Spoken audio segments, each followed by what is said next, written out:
I'm Christopher Hitchens, and implausible though it may seem, I want to talk about the Ten Commandments. Who am I, you may well ask, to instruct or advise you on these grave matters, but even Moses himself was a revisionist and issued at least 4 versions of the Decalogue, or the top 10.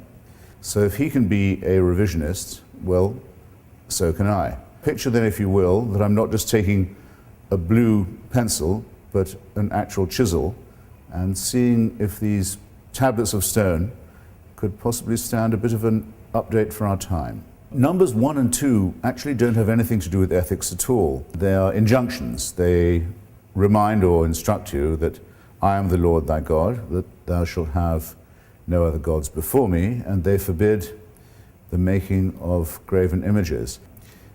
The commandment against the making of graven images, or images of God, is very upsetting to many Catholics who often leave this bit of the commandment out, because where would Christian art and devotional painting be if you couldn't make impressive images of God, his son, his son's mother? Then we are rather sternly ordered not to take the name of this God in vain, and it's then added rather superfluously that you won't be held guiltless if you do take the name of this Lord in vain. Well, no one has ever worked out exactly how to obey this commandment. Is it taking the Lord's name in vain to shout, God is great, while blowing yourself up and killing innocent people? Some say it's obedience to the law of God. When I say God knows, I really mean I think that nobody knows. It's usually wise when promulgating eternal laws to be clear about what you mean. Remember the Sabbath day to keep it holy. The Christians who want this inscribed in courtrooms and in schoolrooms would end up taking Saturday off rather than Sunday, because this program of commandments is actually a program for the establishment of a fundamentalist Jewish state. Commandment number 5 enjoins that thou shalt honor thy father and thy mother, which seems reasonable enough. It's an interesting commandment because when given in full, it says that if you do so, you will have a longer tenure of the land that's been promised to you. It's one of the few commandments that comes with an inducement, if you will. It even seems to suggest that you should honor your father and mother because you expect a legacy from them. Number 6, thou shalt not kill. Almost immediately after the events at Sinai and the delivery of these instructions by God from the top of the mountain, Moses orders all his supporters to draw their swords and kill all their friends and brothers for their profanity. Number 7, thou shalt not commit adultery. The Turkish government, an Islamic party, recently tried to make this actual law in Turkey itself, but failed. It's difficult to see why this well-known offense should be classified with murder and theft and perjury. Usually the punishment for those who commit it is what you might call self-inflicted. Commandment number 8, thou shalt not steal. Very little to quarrel with here. We don't know of any society that has a commandment saying it's okay to steal, or a social custom that allows it. Then we arrive at a moment of comparatively rare nuance and sophistication. Thou shalt not bear false witness against thy neighbor. The idea of convicting someone who is innocent by bearing false testimony against them is and should be shocking to the entire human conscience. So this is not only one of the finest of the commandments, maybe the finest, but in its stress on the not and the false witness against, it shows a very rare and careful sense of the balance and scruple that's required for judgment and justice. The last of, at least this version of the Ten Commandments, is also sometimes famous by its number, number 10.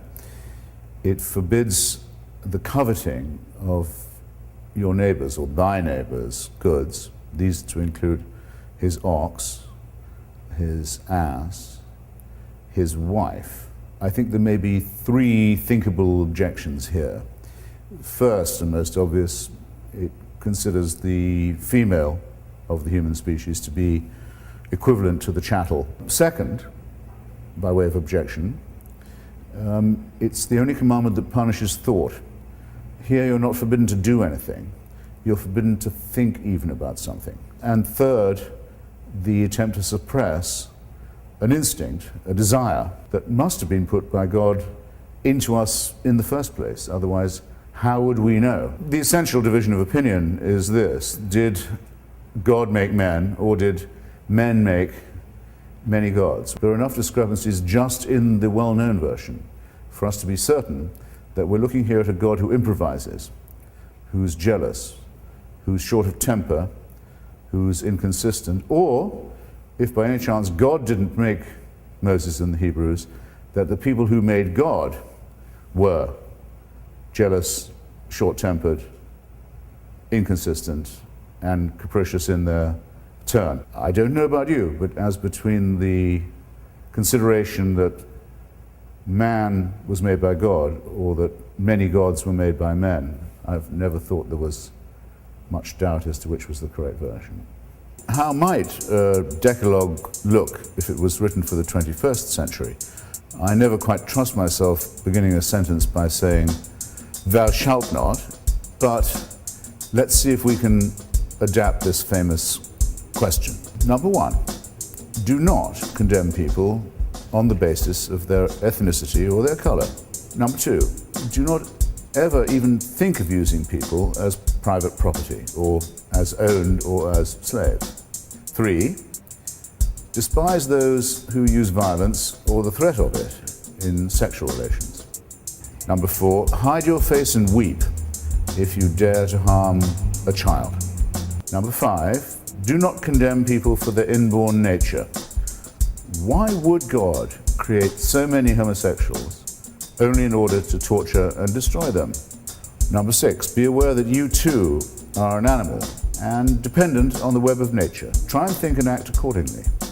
Number seven, don't imagine that you can escape judgment if you rob people with a false prospectus rather than with a knife.